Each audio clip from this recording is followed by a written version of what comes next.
Head coach Kurt Schwengel of the varsity baseball team from Santa Monica High School, my old home of Santa Monica, California.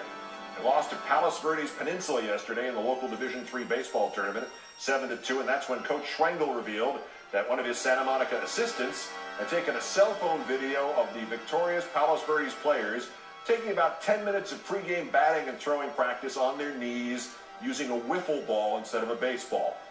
Officials promptly disqualified the Palos Verdes team and gave the victory to the losers, Santa Monica. The labyrinthine rules of high school baseball in California, which would make the Internal Revenue Service weep. Labyrinthine? Fancy word, Keith. Let's break it down, shall we? So here's the packet of rules, okay? See, this first page has a rule on it. The second page, oh wait, the rest of this packet is about umpires, scheduling, sponsorship, not really having to do with the game of baseball. Let's talk about page 1 of the rules. Emailed on April 12th, 2014. Oh my gosh, there's only one rule, Keith. Guess what it's about? That's right, batting practice. Batting practice will be considered as any type of pitching motion with any type of ball from in front of the batter. The only acceptable batting warm-up will be side soft toss, batting tee work, or pepper. Labyrinthine, one page, one rule, in bold and underlined. What's the font size? Font size? Font size is about 12. They could have gone to a 14 font size, but you know what, Keith? That might have made the rules 2 pages. That's not labyrinthine. That's a quagmire! Permits pregame batting practice with a real baseball as long as it's off a tee or in a game of pepper or as long as it's thrown from the side. But batting against a wiffle ball thrown from in front of you by a guy on his knees, which the rest of us know as killing time till the game starts. Killing time? Is that what the Dodgers do before every game, Keith? I don't think so. See, the issue here isn't really about the type of batting practice. It's about one team getting 45 minutes of overhand, organized, 3-station batting practice, while their opponents, who have traveled on a bus over an hour, get 0 minutes of batting practice, Keith. That's the issue here, you jackass. That's prohibited. So these schmucks from Santa Monica waited until their team lost. Oh, waited until the team lost?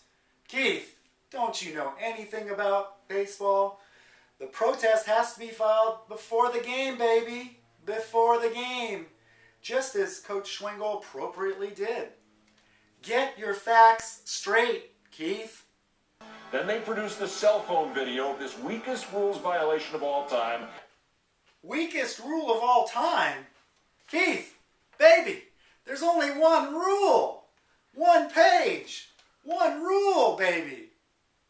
And let me tell you why it's not a technicality, Keith. Because it gives one team a clear advantage over another team.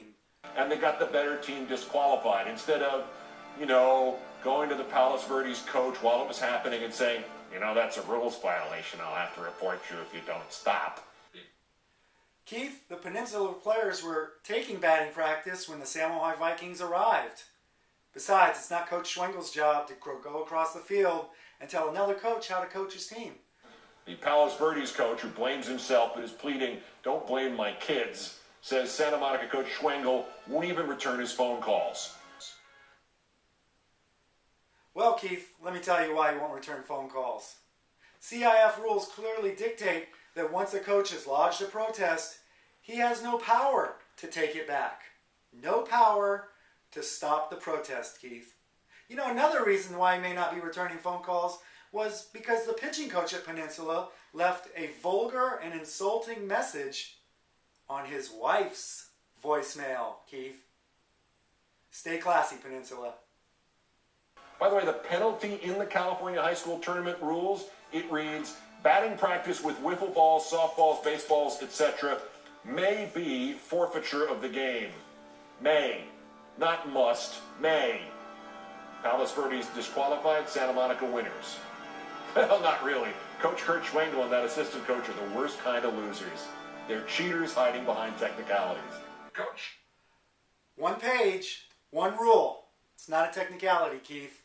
And it seems to me cheaters are people who bend and break the rule in order to gain a competitive advantage. And that's what happened here, Keith. But I will tell you one thing. I've known Coach Schwengel a long time, and he is a schmuck.